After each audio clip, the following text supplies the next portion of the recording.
উদ্ভ্রান্ত সেই আদিম যুগে স্রষ্টা যখন নিজের প্রতি অসন্তোষে নতুন সৃষ্টিকে বারবার করেছিলেন বিধ্বস্ত, তার সেই অধৈর্যে ঘন ঘন মাথা নাড়ার দিনে রুদ্র সমুদ্রের বাহু প্রাচী ধরিত্রীর বুকের থেকে ছিনিয়ে নিয়ে এলো তোমাকে আফ্রিকা, বাঁধল তোমাকে বনস্পতির নিবিড় পাহারায়, কৃপণ আলোর অন্তঃপুরে।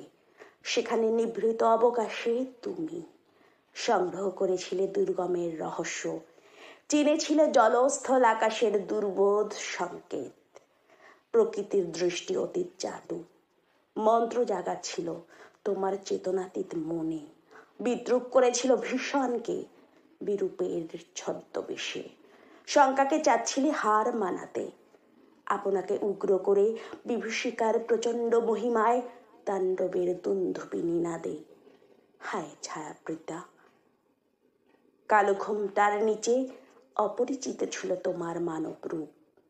উপেক্ষার আবিল দৃষ্টিতে এলো ওরা লোহার হাত করে নিয়ে, নখ যাদের তীক্ষ্ণ তোমার নেকড়ের চেয়ে, এলো মানুষ ধরার দল।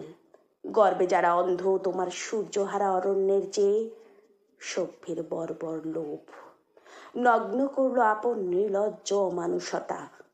তোমার ভাষাহীন ক্রন্দনে বাষ্পাকুল অরণ্য পথে পঙ্কিল হলো ধূলি।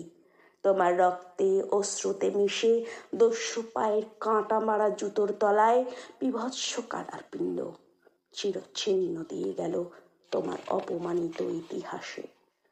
সমুদ্র পারে সেই মুহূর্তেই তাদের পাড়ায় পাড়ায় মন্দিরে বাজছিল পূজার ঘণ্টা।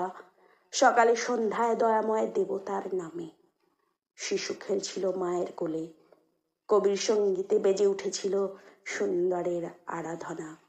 আর যখন পশ্চিম দিগন্তে প্রদোষকাল, ঝঞ্ঝা বাতাসের উদ্ধশ্বাস, যখন গুপ্ত গহ্বর থেকে পশুরা বেরিয়ে এলো অশুভ ধ্বনিতে ঘোষণা করলো দিনের অন্তিম কাল, এসো যুগান্তরের কবি, আসন্ন সন্ধ্যার শেষ রশ্মিপাতে দাঁড়াও ওই মানহারা মানবীর দ্বারে, বলো ক্ষমা করো হিংস্র প্রলাপের মধ্যে সেই হোক তোমার সভ্যতার শেষ পুণ্য বাণী।